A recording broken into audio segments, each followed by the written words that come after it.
There once was a man named Bhenji. He worked every day with one thing on his mind, spending his hours and minutes ranking his games. He didn't care whether they were long or short, easy or hard. And so here we sit at the edge of the world with Bhenji's top 100 games.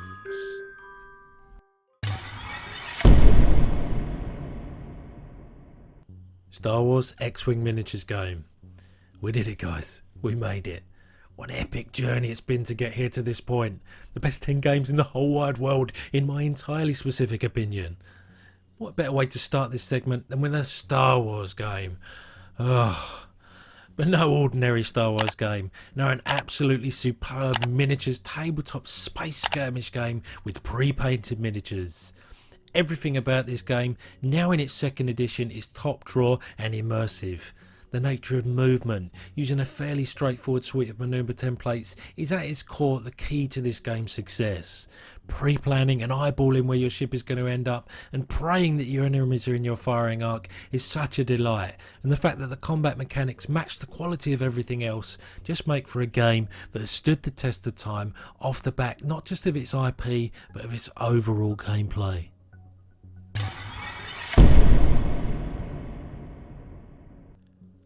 Magic the Gathering.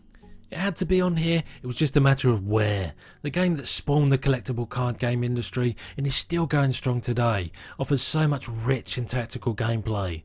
There are a myriad number of different formats, catering for casual players all the way through to hardcore veterans, with my personal favourite being the eternal modern format that allows me to play cards from the last 17 years or so. This variety becomes the key to the game's accessibility.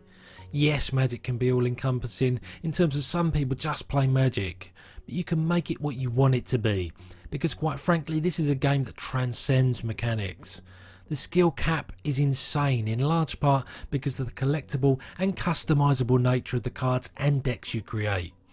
Guessing what cards your opponent might have to enact their game plan or counter yours means that every single game is going to branch off in a different direction, and it's this endless replayability that means this game sits so high on my list.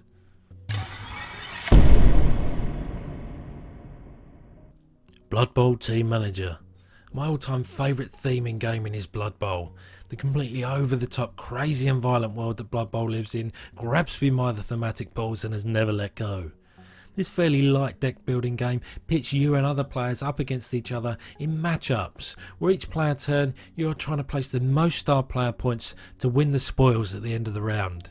You can tackle your opponents and injure them, leaving them with less star power, or you can grab hold of the ball that's worth points and never let go.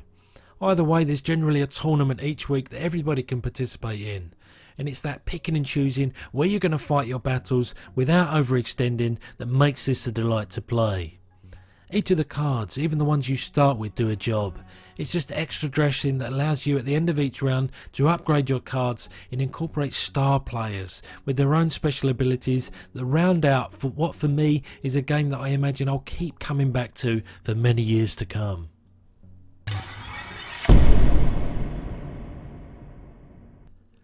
Dice Forge. Sometimes a game just slaps you around the face demanding you have fun. There's a reason this is the first game I ever reviewed on the channel, and it's because it's bloody awesome and deserves a bright light shone upon it. The core of what you're doing throughout the game is upgrading your two 6-sided modular dice, and to say this is strangely satisfying is a rather large understatement. The fact that it's got beautiful artwork, varied and interesting decisions to make on your turn just make for a wonderfully wholesome and family friendly gameplay experience. Most of these games will have one thing in common, that I can find very little if anything wrong with them. But if I can, the rest of the game is just so stellar it renders that minor quibble redundant. Dice Forge is pretty much the former, it just ticks on at a nice and steady pace, regardless of the player count, because each player turn everyone gets to do something. Okay, it's just rolling dice, but we can all agree on how much fun that is, right? This game taps a main line to the winning bone, and boy am I glad it sits in my collection.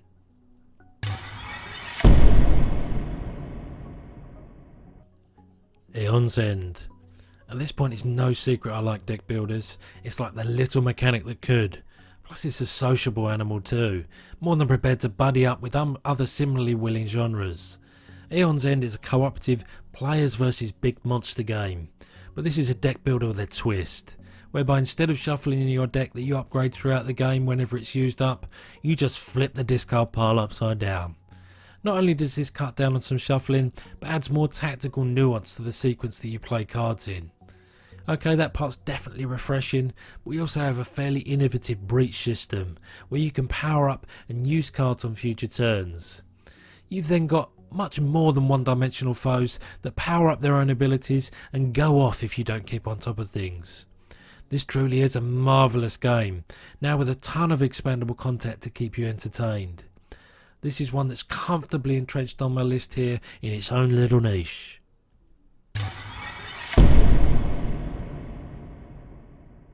Warhammer Quest, the adventure card game. This is another one that surprised me at the level of its sublimeness. Certainly board or card game ports of Warhammer have been hit and miss over the years, but my god is this a hit. So unfortunate that it was discontinued due to licensing issues so early on, because I would have loved to have seen more content for this. As it is, 1 to 4 players pick their character class and their respective ability cards, each reflecting one of 4 possible actions, and each class has varying degrees of strength in each of those categories. You're then going to be facing a plethora of scenario-based monsters in a fairly straightforward combat sequence. The real treat, however, is found in how you have to work as a team and map out who's going to do what. Be it exploring your location, whacking a hawk on the head, supporting one of the other players, or resting yourself. The way you sequence things is so thematic and engaging, I get giddy just thinking about it. This is just regular sky rockets in flight. Afternoon delight. What the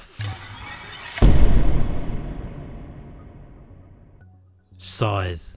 Finishing agonisingly outside the medals is this Stonemaier cold classic. Yep, I went full pun.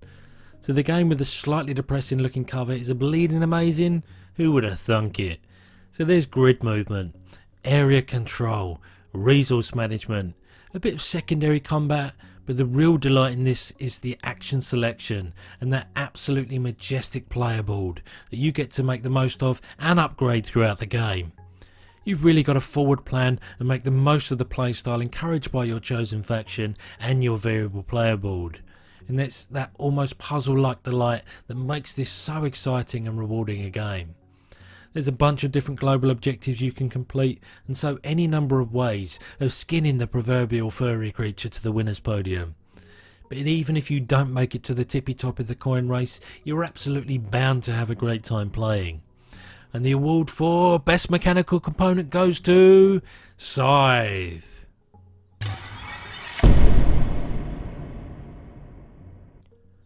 Arkham Horror, the card game. We're in the death zone of the mountain now, ladies and gentlemen, a point at which I can die smiling playing games. Did I say once or 7 times already that theme and HP Lovecraft games go like hand and glove? This was without doubt for me the most thematic storytelling I have ever experienced playing a game. The core movement, investigation and fighting mechanics all lay the foundation for a modular and immersive gameplay experience every time you set up a scenario. I still remember the first time I played it and I lost the scenario, but it just didn't matter. The story still got told and I felt fulfilled. As you'd expect, the storylines are often somewhat creepy and the artwork somewhat gruesome and macabre, but you didn't expect anything else, did you? The deck creation is sweet, the turn sequence feels right, the investigation and combat feels immersive. What else do I want from my third best game of all time? Nothing, that's what. This felt like a culmination of learning that resulted in the ultimate living card game, and long may they keep churning out new content for it, because as things stand, I'll be gobbling it up like a greedy guts.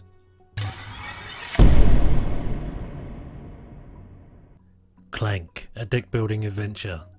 As we get to number 2, I realise that my top 3 really are a special set of games. Not quite in another league to everything else, just almost perfect in every way. I've talked about deck builders multiple times on this list, and so it became that my favourite starter and dessert to go with my deck building main course is this push your luck and point to point movement beauty. Your deck, if you didn't already know, is going to be giving you the tools to delve deep into the dungeon and pick up the various treasures up for grabs. But choose wisely, as you need to be economical with the routes you take, lest one of those dastardly other players take the shortest route in and out, leaving you stranded if you can't get out in a decent amount of time. I do believe the mechanics on offer here to be perfectly complementary to the deck building. It's got all the appropriate elements of fun, immersion, suspense, tension, pacing, choice, opportunity and much more. This at one point in time would have been my number one, and there really is next to nothing splitting this and the number one, but as I had a gun to my head, a decision had to be made. Tarry not though, my dear Clank, you are still a phenomenal ball game near and dear to my heart.